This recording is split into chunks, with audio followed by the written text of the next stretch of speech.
السلام علیکم ورحمۃ اللہ وبرکاتہ۔ اعوذ باللہ من الشیطان الرجیم، بسم اللہ الرحمن الرحیم۔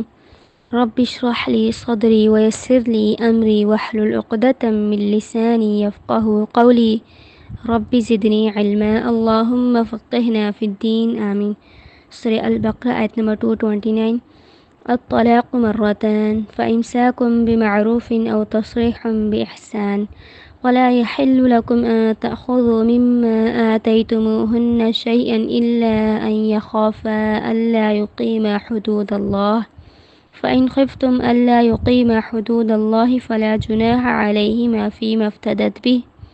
تلك حدود الله فلا تعتدوها ومن يتعد حدود الله فأولئك هم الظالمون۔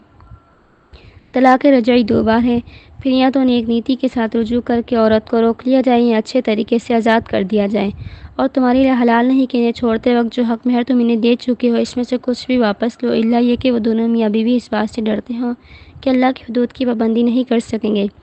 بس اگر تمہیں ڈر ہو کہ یہ دونوں اللہ کی حدود قائم نہیں رکھ سکیں گے تو عورت کچھ معاوضہ دے کر خلا لے کر علیحدگی اختیار کر لے تو دونوں پر کوئی گناہ نہیں۔ یہ اللہ کی حدود ہے، ان سے آگے نہ بڑھو، اس لیے کہ جو اللہ کی حدود سے آگے بڑھ جائیں وہی ظالم ہیں۔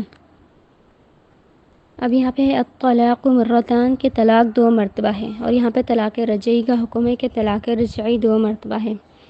کیونکہ اسلام سے پہلے یہ دستور تھا کہ مرد جتنی چاہتا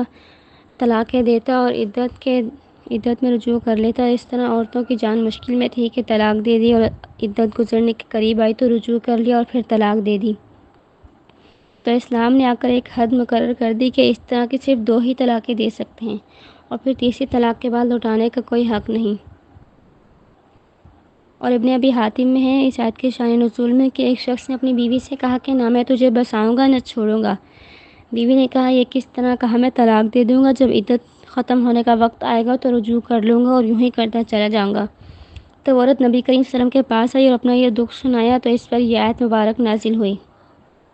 اور اس آیت کے نازل ہونے کے بعد لوگوں نے اپنی طلاقوں کا خیال رکھنا شروع کیا اور وہ سنبھل گئے۔ اور یہ طلاق کس طرح ہے کہ میاں بیوی کے درمیان نکاح کے بعد اگر اختلافات ہو جائیں، وہ اس حد تک بڑھ جائیں کہ طلاق کی نوبت آ جائے تو شوہر اپنی بیوی کو حالت طہر یعنی کہ پاکی کے ایام میں طلاق دے گا، کیونکہ حالت حیض میں طلاق دینا منع ہے، اور طلاق کے دن سے عورت کی عدت شروع ہو جائے گی، اور پھر اس کی عدت 3 حیض ہے، اور دوران عدت بیوی اپنے شوہر کے گھر میں ہی رہے گی اور اس کا نان نفقہ مرد کے ذمہ ہوگا، اور اس دوران اگر مرد اپنی بیوی کو رکھنا چاہتا ہے تو وہ رجوع کر کے اپنے ساتھ رکھ لے، لیکن اگر نہیں رکھنا چاہتا تو اس کی عدت مکمل ہونے تک انتظار کرے، اور جب عدت مکمل ہو جائے تو اچھے طریقے سے اسے رخصت کر دے۔ اور دوسری طلاق کا بھی یہی طریقہ ہے کہ اگر مرد نے پہلی طلاق کے بعد رجوع کر لیا لیکن اب دوبارہ ان میں اختلافات ہو جائیں تو پھر مرد دوبارہ وہی طریقہ اپنائے گا کہ عورت کو پاکی کے ایام میں طلاق دے گا، اور عورت اپنی عدت اپنے شوہر کے گھر میں ہی گزارے گی۔ اور اب اگر مرد عورت کو دوبارہ اپنے گھر بسانا چاہتا ہے تو وہ دوران عدت رجوع کر لے، اور اگر نہیں تو پھر اس کی عدت مکمل ہونے تک انتظار کرے، اور جب عدت مکمل ہو جائے تو اسے معروف طریقے سے رخصت کر دے۔ اور ان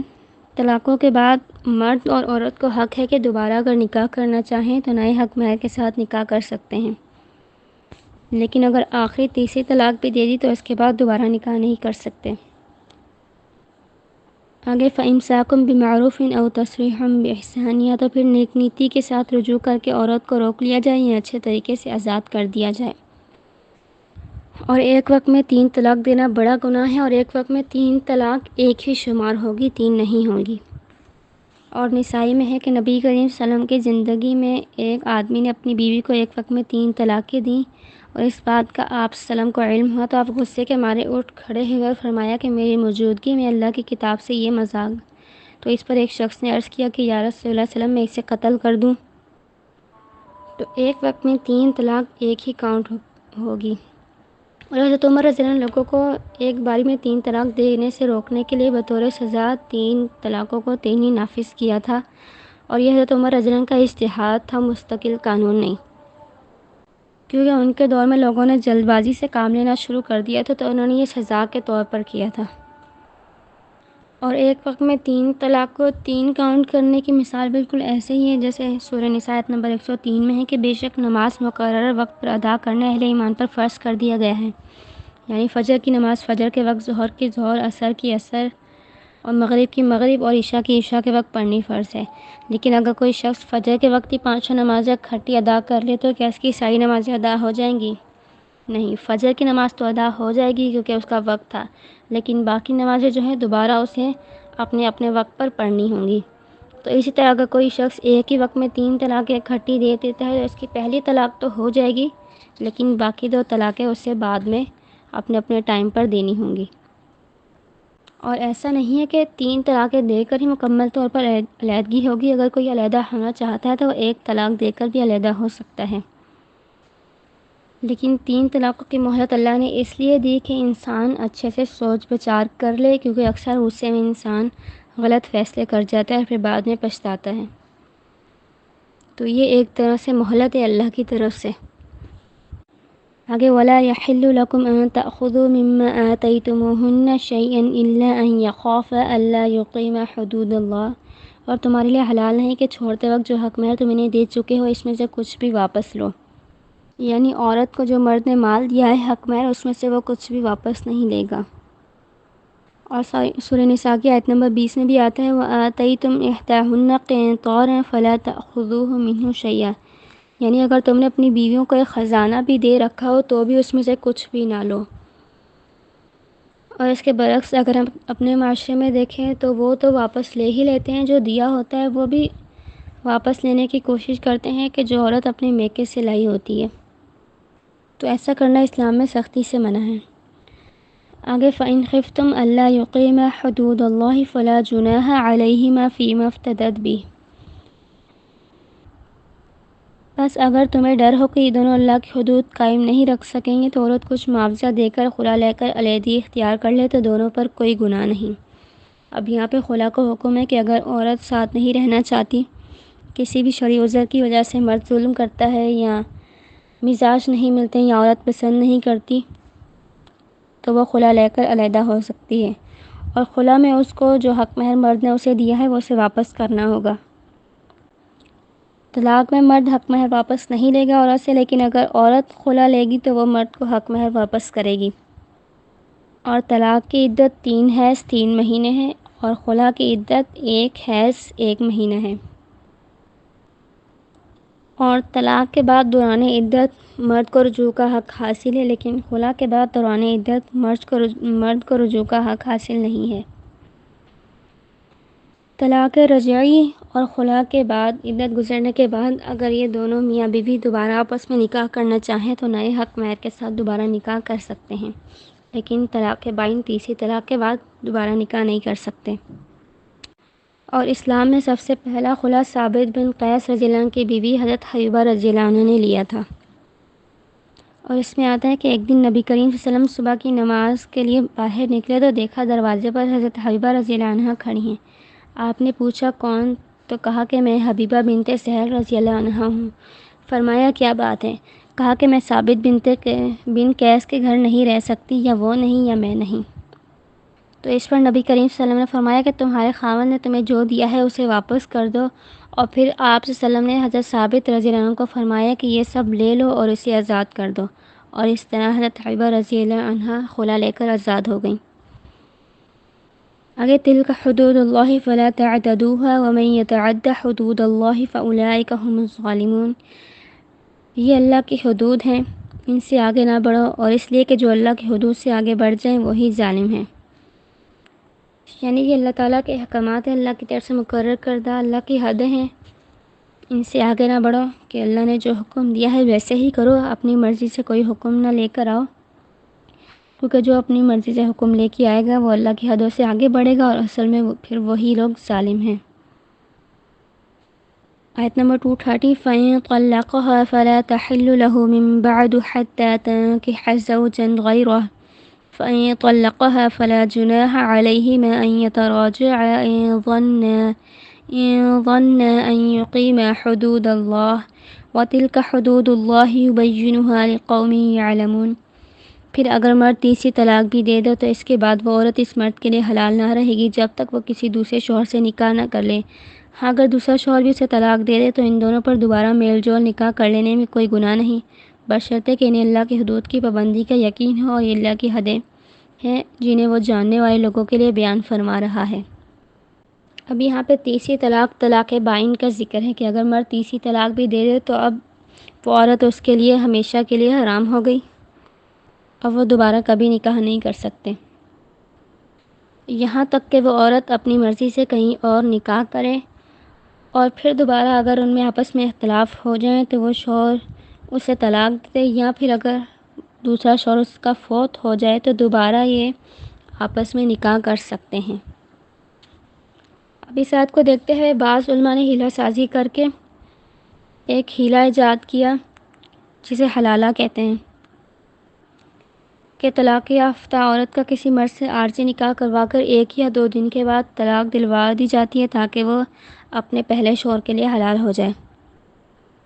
اور یہ اسلام میں سراسر منع ہے، زنا ہے اور بدکاری کا رستہ ہے یہ، اور یہ اکثر وہ لوگ کرتے ہیں جو ایک وقت میں 3 طلاقوں کو 3 ہی شمار کر دیں، پھر بعد میں پچھتاتے ہیں اور پھر بیچ کا رستہ تلاش کرتے ہوئے حلالے کی طرف آتے ہیں، اور حدیث میں حلالہ کرنے اور کروانے والے کے لیے سخت وعید ہے۔ اور ابن ماجہ کی حدیث ہے کہ نبی کریم صلی اللہ علیہ وسلم نے فرمایا کیا میں تمہیں کرائے کے سانڈ کے بارے میں نہ بتاؤں؟ تو لوگوں نے فرمایا جی، تو فرمایا کہ جو حلالہ کرے یعنی عورت سے اس طرح نکاح کرے کہ وہ اگلے خامد کے لیے حلال ہو جائے، اس پر اللہ کی لعنت ہے، اور جو اپنے لیے ایسا کرائے وہ بھی ملعون ہے۔ اور ایک اور حدیث میں نبی کریم صلی اللہ علیہ وسلم سے ایسے نکاح کے بارے میں پوچھا گیا کہ جو شرط کے ساتھ 1 یا 2 دن کے لیے کیا جائے، تو نبی کریم صلی اللہ علیہ وسلم نے فرمایا یہ نکاح نہیں کہ جس میں اللہ کی کتاب کے ساتھ ہنسی مذاق ہو، نکاح صرف وہی ہے جو رغبت کے ساتھ اور ہمیشہ ساتھ رہنے کے لیے کیا جائے۔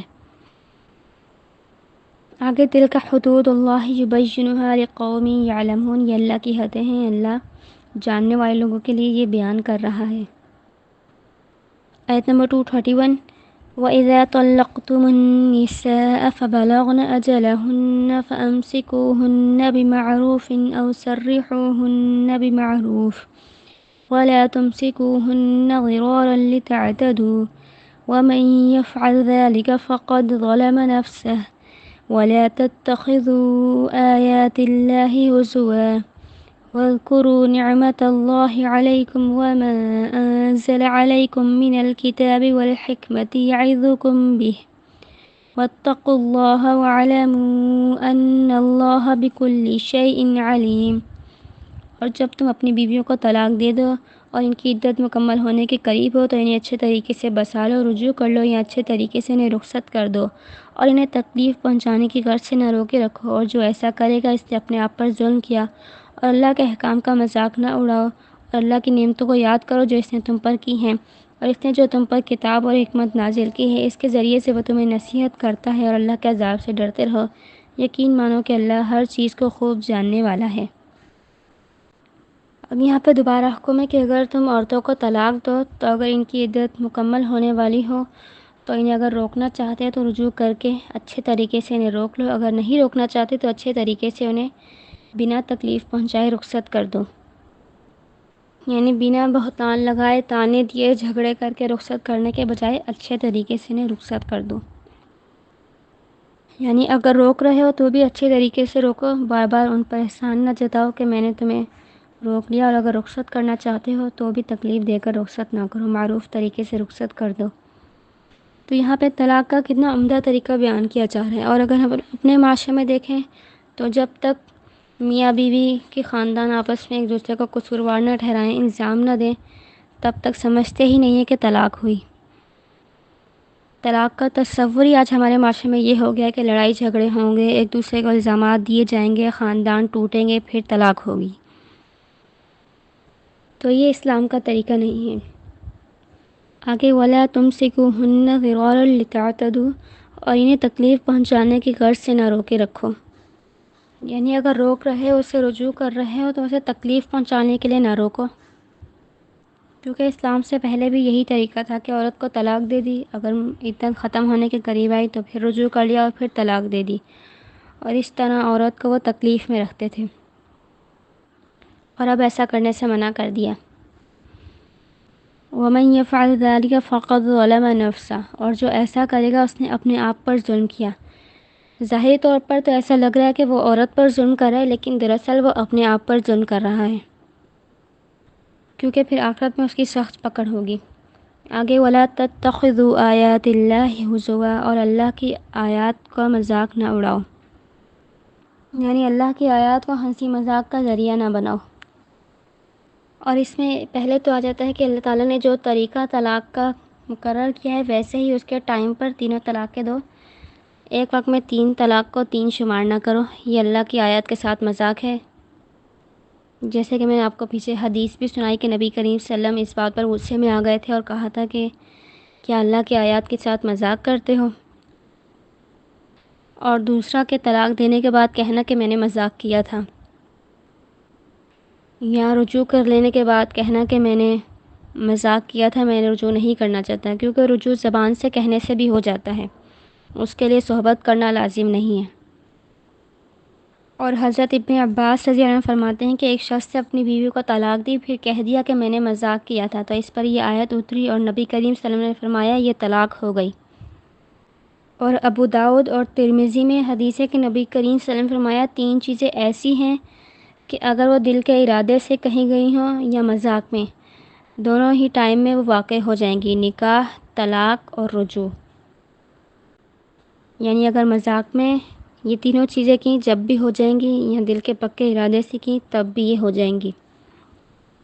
اور تیسرا اللہ کی آیات کے ساتھ مذاق کہ بلا وجہ طلاق دینا، کہ کوئی وجہ ہی نہیں ہے، شرعی عذر ہی نہیں ہے اور مرد عورت کو طلاق دے دے،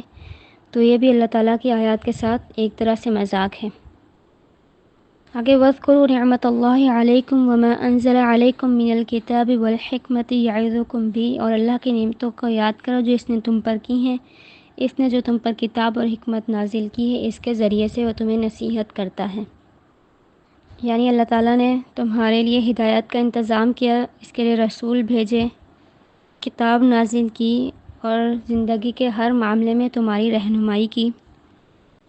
آگے واتقوا اللہ واعلموا ان اللہ بکل شیء علیم، اور اب تمہارا کا کیا کام ہے کہ تم اللہ کے عذاب سے ڈرتے رہو اور یہ یقین رکھو کہ اللہ ہر چیز کو خوب جاننے والا ہے۔ وآخر دعوانا ان الحمد للہ رب العالمین، جو ہم نے پڑھا اللہ تعالیٰ ہمیں اس پر عمل کرنے کی توفیق دے، آمین یا رب العالمین۔